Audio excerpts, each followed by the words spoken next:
Hello friends, welcome to my YouTube channel. आज हम class 9th English के section B जो कि ग्रामर है वो पढ़ने वाले हैं, जिसका पहला चैप्टर है पार्ट्स ऑफ सेंटेंस।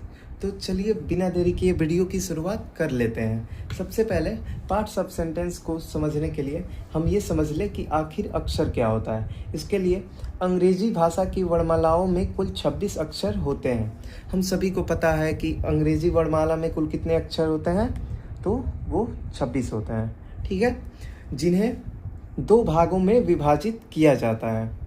जिन्हें कितने भागों में विभाजित किया जाता है, तो दो, जिसमें सबसे पहला होता है वॉवेल और दूसरा होता है कॉन्सोनेंट। वॉवेल जिसे हम स्वर कहते हैं वो समझ लेते हैं। E-E-I-O-U को वॉवेल कहा जाता है और कॉन्सोनेंट जिसे हम व्यंजन कहते हैं, इसको समझने के लिए ये समझिए कि B-C-D-F .Z को क्या कहते हैं, कॉन्सोनेंट। या सबसे आसान भाषा में A-E-I-O-U को छोड़कर बाकी सारे किस में आ जाते हैं, कॉन्सोनेंट्स में आ जाते हैं।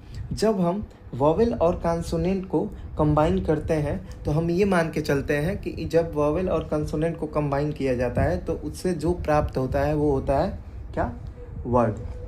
वर्ड मीन्स शब्द। तो चलिए अब हम शब्द को समझते हैं।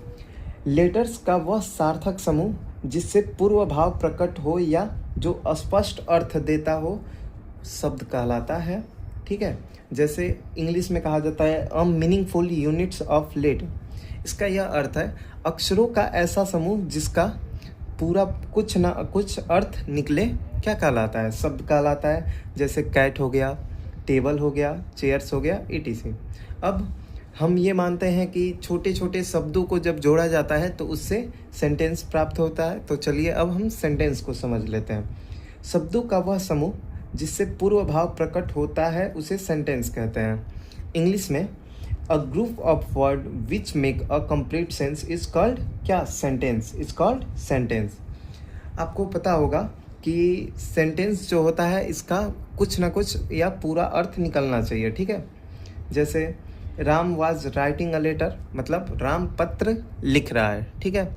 अब आते हैं हम पार्ट्स ऑफ सेंटेंस पे। किस पे, पार्ट्स ऑफ सेंटेंस।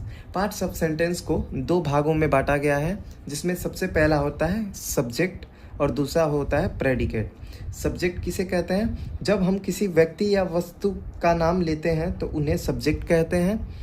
और प्रेडिकेट किसे कहते हैं, जब हम किसी व्यक्ति या वस्तु के विषय में कुछ कहते हैं तो उसे प्रेडिकेट या कहते हैं, ठीक है। Thank you.